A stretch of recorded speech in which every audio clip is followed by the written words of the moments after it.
क्या हुआ? जब अयोध्या में प्रकट हुए साक्षात लव कुश, कलयुग में ऐसा चमत्कार देखकर सबके होश उड़ गए। प्राण प्रतिष्ठा से पहले अयोध्या में कई ऐसे चमत्कार हो चुके हैं, जिसमें गिद्धों का दिखना, भालुओं का दिखना, जमीन में से मां सरयू नदी का प्रकट होना शामिल है। लेकिन इस चमत्कार को अभी तक का सबसे बड़ा चमत्कार माना जा रहा है, जिसके पीछे की सच्चाई जानकर आपके पैरों तले जमीन खिसक जाएगी। आखिर क्या है सच्चाई? क्या सच में लव कुश अपने पिता राम लल्ला से मिलने आए हैं? क्या लव कुश आज भी जिंदा है? ऐसे कई रहस्य से पर्दा उठेगा आज की इसी वीडियो में। शुरुआत करने से पहले अगर आप एक सच्चे सनातनी हैं और राम मंदिर बनने से बेहद खुश हैं, तो इस वीडियो को लाइक करें और कमेंट में जय श्री राम जरूर लिखें। अयोध्या में राम मंदिर की प्राण प्रतिष्ठा जोर तोड़ से चल रही है। 22 जनवरी को रामलल्ला को अयोध्या के गर्भगृह में स्थापित किया जाएगा। हर राम भक्त को इस समय का लंबे समय से इंतजार था। अयोध्या में 22 जनवरी से लेकर 25 मार्च तक कई खास कार्यक्रमों का आयोजन किया जाएगा। इस बीच गर्भगृह का कार्य दिन रात 24 घंटे चल रहा है। 22 जनवरी को राम मंदिर में रामलल्ला की प्राण प्रतिष्ठा होने वाली है। किसी भी मंदिर में की जाने भगवान की मूर्ति की प्राण प्रतिष्ठा का बहुत महत्व होता है। मूर्ति की प्राण प्रतिष्ठा के बिना भगवान का पूजन अधूरा माना जाता है। आगे वीडियो में जानते हैं प्राण प्रतिष्ठा क्या होती है और जानेंगे लव कुश राम मंदिर में कैसे प्रकट हुए। सनातन धर्म में किसी भी मूर्ति की प्राण प्रतिष्ठा बहुत महत्वपूर्ण मानी जाती है। प्राण प्रतिष्ठा मूर्ति स्थापना के समय किया जाता है। किसी भी मूर्ति की स्थापना करते समय उस प्रतिमा रूप को जीवित करने की विधि प्राण प्रतिष्ठा कहलाती है। प्राण शब्द का अर्थ जीवन शक्ति और प्रतिष्ठा का अर्थ स्थापना होता है। ऐसे में प्राण प्रतिष्ठा का अर्थ जीवन शक्ति की स्थापना करना या देवता को जीवन में लाना होता है। बिना प्राण प्रतिष्ठा के कोई भी मूर्ति पूजा के योग्य नहीं मानी जाती है।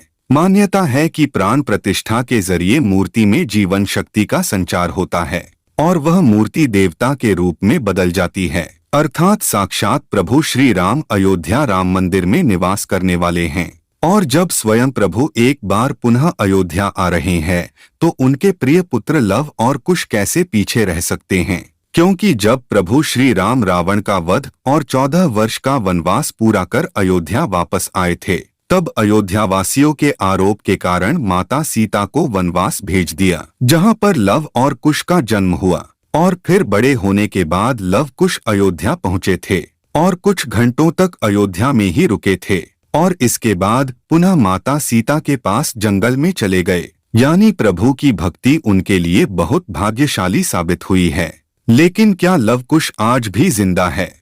इसका जवाब आपको आगे की वीडियो देखकर पता चलेगा। आज के इस वीडियो में भगवान श्री राम के मंदिर बनाने वक्त हुए वह चमत्कार बताएंगे, जिसे सुनकर आप भी चौंक जाएंगे। इस मौके का पूरी दुनिया इंतजार कर रही है। अब वह घड़ी आ गई है।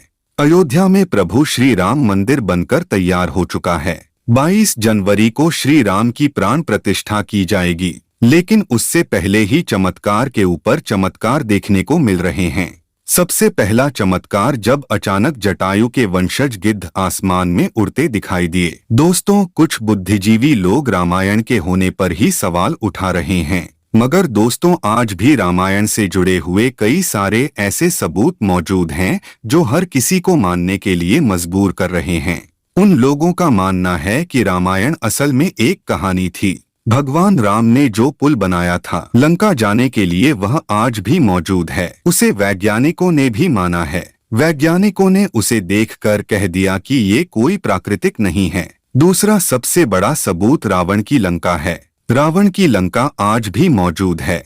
जटायु गिद्ध प्रजाति से ताल्लुक रखती थीं। वहीं जटायु भगवान श्री राम की परम भक्त थी। दोस्तों, जटायु और भगवान श्री राम के बारे में रामायण में हमें कई बार जिक्र मिलता है। जो रावण माता सीता को हरण करके ले जा रहा था, तब जटायु ने ही लंकापति रावण को सीता माता की रक्षा के लिए युद्ध किया था। इस संघर्ष में जटायु ने अपने प्राणों की आहुति दी थी। इसलिए लोग इन्हें साक्षात जटायु के वंशज मान रहे हैं। दोस्तों, अयोध्या नगरी के अंदर ही भगवान श्री राम का जन्म हुआ था, जिसका जिक्र वाल्मीकि रामायण में भी है। सालों तक चली रामराज्य के बाद जब श्री राम ने जल समाधि ले ली तो अयोध्यानगरी सुनी हो गई।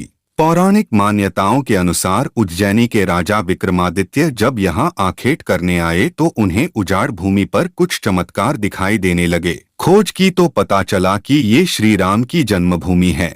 इसके बाद उन्होंने यहाँ श्री राम के भव्य मंदिर का निर्माण कराया था, जिसमें काले रंग की कसौटी पत्थर वाले 84 स्तंभ थे। समय समय पर यहाँ राजाओं ने मंदिर की देखभाल की, लेकिन 14वीं शताब्दी में जब भारत में मुगलों का भरपूर शासन हुआ था तब श्री राम की नगरी को नष्ट कर यहाँ एक विशाल बाबरी मस्जिद बना दी गई थी।